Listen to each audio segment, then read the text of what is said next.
Hello, welcome to One Leg Up, where we discuss how you can deliver the very best customer experience, and of course, how you can achieve zero marketing waste. I'm Vic Sun. I'm the mastermind here at One Leg. Today, again, I have two of our special guests joining me, Stephen White and Casey Reyes, and both are tech alchemists on our technology team. Casey and Stephen, how are you guys? Doing great. Thanks for asking, Vic. Today's just it's crazy. I'm sitting here and it's just getting, even though it's getting colder, the angle of the sun is warming up my little home office to the point where I have to run the AC in the winter. It's really terrible. That's, I'm also doing good, and it's just straight up cold over here.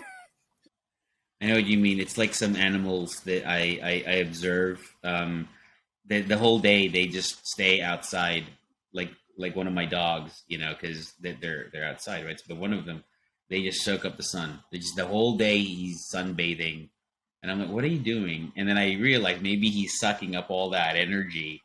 You know what I mean? Because in the nighttime he's trying to defend my home, and he's outside. He doesn't have any jackets or any of He these. has to recharge. You have to. He's using that solar battery collar you got him. Yeah. He's just out there and he's like, he's roaming. He's a security guard, you know what I mean? But he has no clothes. So I'm thinking he's probably doing that. But anyway, I'm glad that you both are doing well. So, a couple of things, we do love to get into the weed of all things technology. And, what we want to do right now as well as part of our new video series on lead perfection and all kinds of things that attach to lead perfection.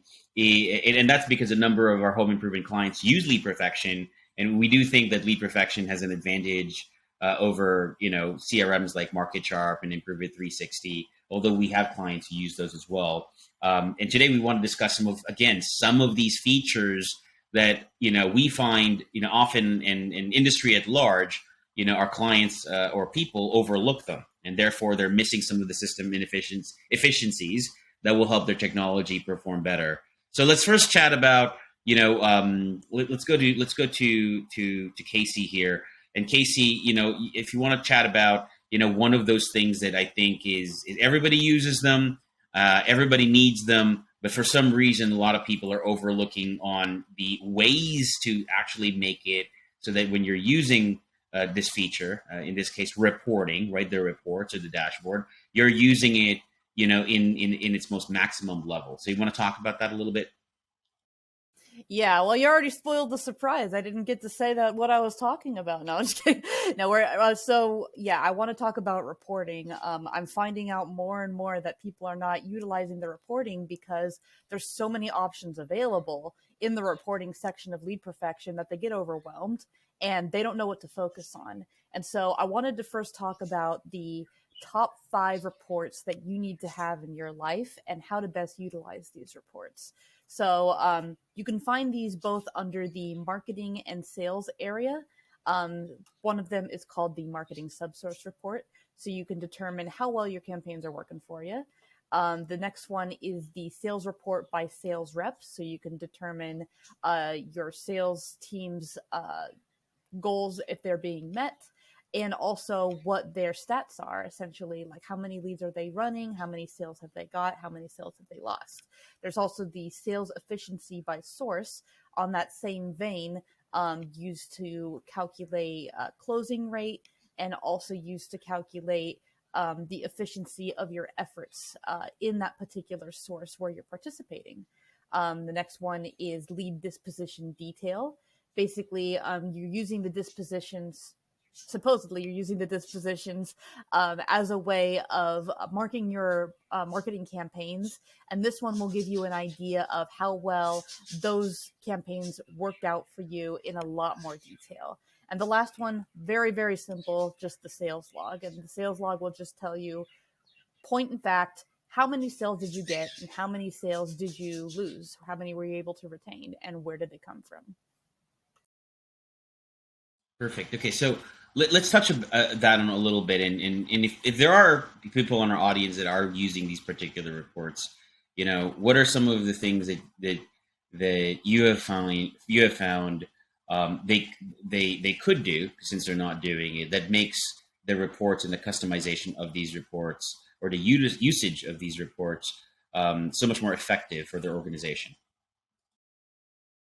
One of the really, really easy things that they can adjust literally today that they just don't know about is there's a button that you can click on to schedule these reports to be pushed out to your email or to other people's selected emails and have people CC'd on them every single day. So every morning, instead of going into Lead Perfection and manually running these reports and then sending them out to people, anybody can go in there and have that report automatically show up in your inbox. So at a quick look, you get all that information that you need. The second part I wanted to go over just very, very lightly, and Vic is the expert at this part of it, is the report customization. You have a lot of stuff that's out of the box when it comes to reports, but there are customizations that you can do to add or decrease how many items are being showed per report and customize it specifically for your business, what you want to see. Okay, well, thank you for that, Casey. I think it's simply because I'm surrounded by people who are as inquisitive as you and Stephen, and of course our clients. And the most the questions that are usually asked is, well, how do I get better, right? And how do I get better? How do I improve? And a lot of that really is, in my point of view, reports can tell you a story, but if you do not customize the reports, it's a pretty boring story. Maybe it's a story that doesn't have something that's exciting. Maybe it's too short of a story. And if you really want it to be a really nice story that has all the bells and whistles that kind of get you engaged and tell you where you're going, you're kind of looking forward to it, then it has to write the right information. And so the one tip that I would give to our Lead Perfection users, CRM users, whether it's Lead Perfection or something else, although I have quite an affinity for Lead Perfection because of the way it's set up, is having goals versus actuals. And for years and years and years, that's kind of the one thing that I almost look for right away, because it's almost non-existent in many of the companies. They have these goals in mind, but they don't seem to put it in their reports. They go and say, well, let me pull this report of what happened for this month. And then you go and ask, well, what was your goal? How close were you to it?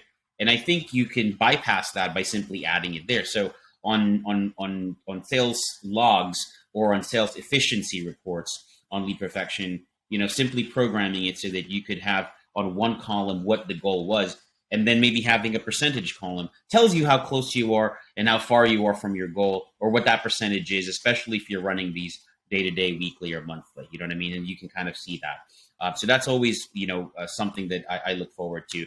Having a goal and having the actuals, which is what the report comes out of the box. It tells you, the current numbers, but having a goal right next to it kind of tells you how far or how close, or maybe you've exceeded that. And I think that's always an important part of the process of determining, whether or not you can achieve some of these goals.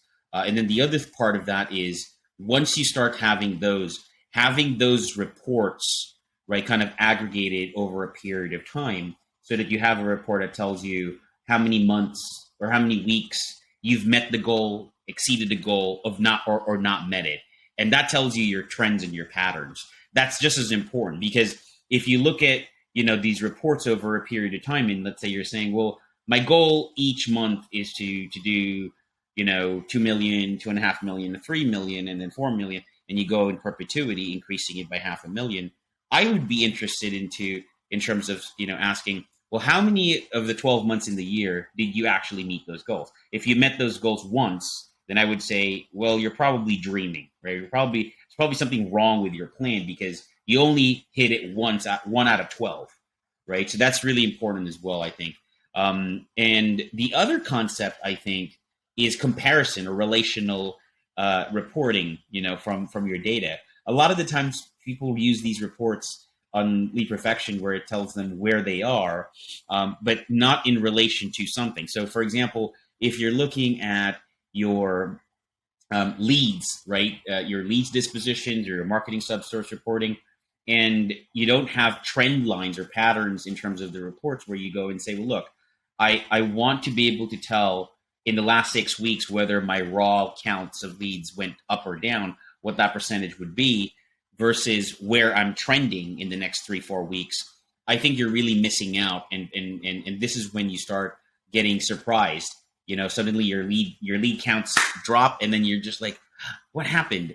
But really, if you look at the reports, like you've been trending on a downward, you've been on a downward trend for the last 8 weeks. You should have figured this out by now, but then you're caught unaware. So I think the comparison reports, goals versus actuals, trending, these trend patterns and comparative reports, these all need to be programmed properly, from within your reporting system to really max up, your ability to do the reports. And now I do want to go and take it to Stephen. Stephen, I know you're itching. What is, that one thing with lead perfection, a feature, a particular, thing on lead perfection that you feel you'd want to share with the team or with the audience today? Yeah. That they should be using. Well, still in line with reporting, you want to make sure reports are accurate. And what I've noticed that, and this is something that's kind of on the ground level, something that an owner sometimes overlooks, especially if you're looking at leads and you're looking at these reports and you're missing, oh wow, this campaign seems to be doing really well. We've got a ton of leads from this campaign. And what you may not realize is that there's a simple user error involved with leads versus contact records. And this error I've seen happen time and time again is duplicates. And duplicates can mean a couple different things. One of the ways that this can materialize is by duplicating a lead record, which is on top of the contact record. You see underneath there's a few options: lead 1, lead 2, lead 3. One came in 3 years ago. They never did the project. They looked out again, but this time they came in because they want to do a kitchen, or they want to do windows, or they want to do some door. And the source changes every time. What I've seen happen, and this is challenging if somebody is a new user and maybe they don't understand the issue with what the task that it's usually an accident. They'll go in and they'll click this little plus button here and say, I want to add another lead because this new lead came into the inbound queue. I just gave them a call and it shows me this new source, or maybe it's the same source.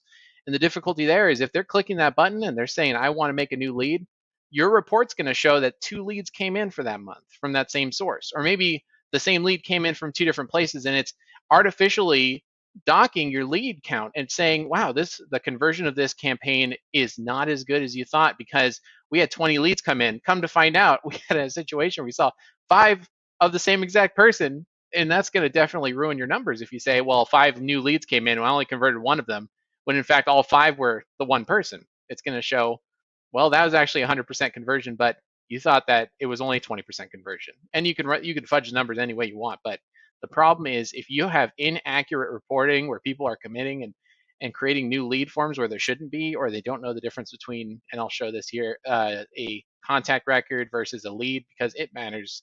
We're keeping 1 contact record per person. Anything you want to add there, Vic? No, I agree with you. You can have the most sophisticated reporting systems and intentions, but if your data is not clean, or if the data that you're using has inaccurate information, and you're counting the inaccuracies, the inaccurate information, then you're not going to get the best results in terms of what it is that you're trying to do in terms of understanding what you're doing, the results, the performance. I think if I were to add something there, it's really that really resonates, I think, with me when it regards to the people, because people make the mistakes in doing those things. And so what I'll add there is maybe for the reporting, and we talk about analytics.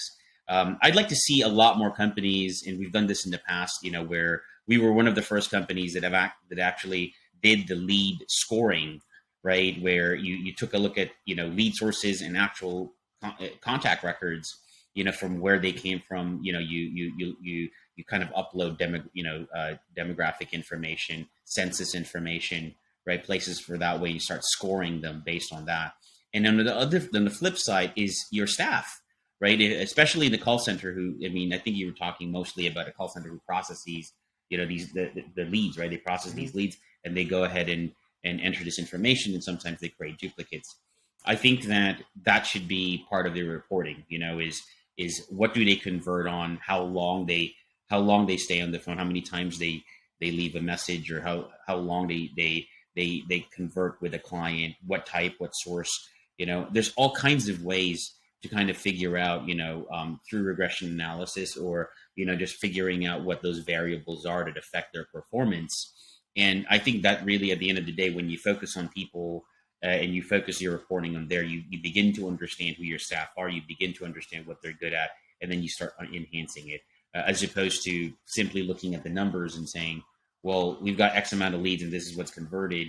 I think the people element should be reported on or analyzed. And I just don't see a lot of that, nowadays. And so maybe I'll throw it to you guys. What do you think is happening when call center managers and business owners, start creating these reports or start using these reports? What's causing them not to focus on the elements or the important things that we feel are the ones that they should be caring about, or at least the things that actually make a difference? I think part of it can be a fear of the truth, honestly, because something that comes along with really, really detailed reporting is also you can determine, how your staff operates at a completely different level. You're seeing them from the outside, you know them from the outside, but now you can track what they're doing on the inside as well, because anytime anybody creates something new in like a lead perfection system, all of that is going to be documented. So if April created a duplicate, just like how Stephen was talking about, if April created a duplicate, that's going to show on there. And so that whole reporting process and getting organized does come with a certain level of, okay, we need to step back a little bit and make sure that everybody is trained on how to properly analyze these reports, because from the other side of it, the reports can use to check people or to check where information is frequently not entered into the system. And we had somebody just recently who was saying, I can't use my reports because my reports aren't accurate. And I was like, actually, that's how you should be using your reports. You should be using your reports to find where the mistake is happening. If that number is not accurate, then that's where you need to go in the back of your system and change it to make it accurate. That's a good point. And Stephen, did you have anything to add to that? I think I was going to agree. That is a really great point. I'm trying to figure out what would cause an owner to, or what would cause somebody who's going to rely on these reports to make really important decisions. And if they're afraid to look at their report because maybe they have, over the years, you developed a relationship with some of your workers. This person's been with us a really long time, and then you look at the reports and you find out that they're not as great as you thought. It's sometimes it's a harsh truth, and I've seen that happen before. When we were working in call centers ourselves, I had instances where looking at a report really opened my eyes to some of the issues. But it's important as well, because this is going to help you to create those that feedback for that user or that caller, so that they can improve themselves. If you find out that they're having an issue, let's say during a phone call, they're always hanging up at the very start and the report showing, oh, wow, this person is not doing so good, right at the start. Maybe you want to work on it and you want to try to improve the way that they're talking at the beginning, or you want to try to improve it so that, they can, and this is maybe going into maybe like more of a 5-9 type thing. But I think that there's a lot of benefit to understanding where is the process falling apart. And that way you can try to improve on the weakest link of the process, so that you can get to the next hurdle. And as you kind of report and you get more information, you improve and you move forward, you're just going to find the next hurdle to jump over. And I think it's just going to lead to, a more successful process.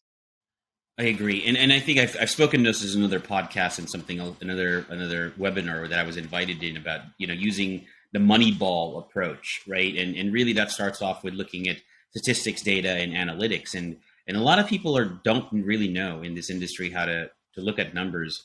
I worked for somebody many years ago, and the first thing he told me is, he's like, for the call center, this is what we need to do. We need to hold them accountable to $25 an hour. And this is the conversion they have. And right off the bat, I'm like, you've never managed a call center, have you? You don't have a clue why, what makes a successful phone call, because you're holding people accountable to this crazy number that you have no evidence that that's the number to make yourself efficient. And so when I look deeper, everybody in the call center was hitting or exceeding the $25 an hour. But when you listened in, they were just like dialing and hanging up, and they were just trying to get their dials up. You know what I mean? Because they know the supervisor or the manager was looking for that, which is really stupid. And of course, you train behavior based on expectations, right? So he was basically training his team to perform bad behavior. right? And I think really this, for lead perfection, you've got reports in here like the cherry picker analysis. You've got reports where call statistics by setter or by agent, and you can customize that to death, where you can do it per call, per source, per queue, per person.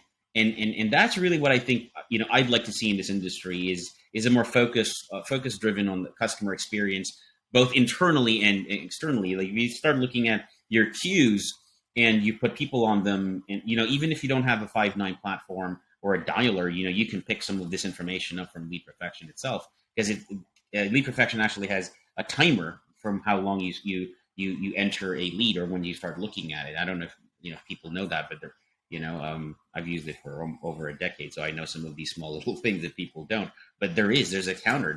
It counts a time, from whence you started to handle, that lead, and it tells you, right. If a cherry picker analysis will tell you how fast an agent is going from lead to lead, or maybe moving on from call to call, and that just really tells you about the behavior. And I think you follow the breadcrumbs to how to make the improvement, right? I mean, obviously, I wouldn't use this to penalize people right away. I'd probably look at their behavior and then come up with ways to go and say, well, look, based on this, I think maybe what we need to do is put this particular person on a different queue, on a different types of calls. And how managers are in call centers and in marketing groups. They tend to pigeonhole people based on what they think this person should be good at versus, well, this person's good at this, and hence that, right? And then they force the issue. They go and treat everybody the same way. Well, you're an outbound caller, so you should only do outbound calls. And then you put that person on inbound one day, and they're like doing it, they're killing it, and you're like, well, no, because you're an outbound caller. Again, stupid stuff like that really irritates me. But it's one of those joys as well, where you go and look, if you know how to do it, reports can be, I would say, it excites me when I look at report statistics and analytics, because I think before you start adding things on to your program or coming up with really, really, crazy things, you should understand your system. You should understand your people, right? And really those are the Moneyball side of things, where you look at the elements that affect the behavior, that affect, the outcome. And those things could be talk times, right? How fast somebody moves from lead to lead, how fast you're able to go and convert on a particular lead into an appointment, how long it takes for someone to be able to confirm an appointment, if you're looking at it from the sales end of things, looking at when the disposition is rendered, so that now you can go and say, well, look, we're always asking people for 60 to 90 minutes, and it looks like the average amount of time they spend in the home is about 3 hours. Now, I'm sure you don't want to tell people you're going to be staying there for 3 hours, but maybe that'll help in terms of scheduling your appointments. You know what I mean? And instead of scheduling the appointments 2 hours in between, now you go, well, maybe we should give them 4 hours, because it takes them 3 and then another hour to detox and drive to their next appointment. But I think, again, the reporting systems on Lead Perfection is so robust, but I think what's missing is, the creativity and, of course, the know-how of a lot of people in being able to harness the potential of a reporting system that can perform, some form of analytics for you, some sort of automation. And as Casey had mentioned, pushing those to you. The last thing I'm gonna say about this as well is when the science of timing, right? A lot of companies kind of like sending, these reports. You just, get one daily report, a weekly report, and a monthly. I think you should time them. You should figure out what part of the day you're most likely to look at them, review them, and then do something to actually, improve upon your system, as opposed to just, saying, well, I'm going to just send this at 9 a.m. I'm going to send this at 3, and I'm going to send this at 8 p.m. at night. I think that's just a very narrow view of, and again, this is the reason why you have systems like Lead Perfection, because you can customize when these reports will actually populate per user, per person, per report. But again, we often see people just go, yeah, just send it for whatever time, as long as we get it. But, they don't, and then you get 10 reports in a day and you never even watch any of them. Right, Stephen? Yeah. What's the point? It's just wasting time. It's wasting energy. It's just more waste, as you say you hate. Mm-hmm. Right, exactly. Oh, and the last thing I wanted to bring up about reporting is the great thing about being able to separate using that internal reporting through reporting export area to get all the whole detail picture. Using the report generator on Lead Perfection is such a great way to give your team updates rather than saying, oh, did I hit my marks? Did I get to this place? Oh, well, I think I had 30 demos, so I thought I was doing pretty good. That is such an easy tool to print out and give your sales team especially and say, look, here are your numbers. It's got your name on the top. These are your stats. And so they can set their own goals too. Yeah, and I know with Lead Perfection, you can also customize the dashboard per user, and that really gives you a lot of freedom. And that came out in the new version, I think, 2 years ago, and they're still continuing to develop that. And I really think that's one of the things that are often overlooked, the dashboard. I'd like to see companies, instead of kind of waiting until the end of the month to celebrate their sales, celebrate it daily when you hit a particular goal. Again, the caveat is you have a goal versus actual fields, columns, rows, the data that's being reported on, so you know how close you are from those things. And I think I've learned this from authors like James Clear, for example, is making it super simple and super digestible. Is that if you're going to put together monthly goals, you're going to have to wait until the end of the month, and that may not be as motivating as if you did daily ones, where you go and say, well, look, what we really want from salespeople, if they're going and running 2 appointments a day, is to have 2 demos and don't focus too much on the sale, because then they'd focus more on actually providing really great presentations and demos to clients, as opposed to well, at the end of the month, I got to get X amount of sales.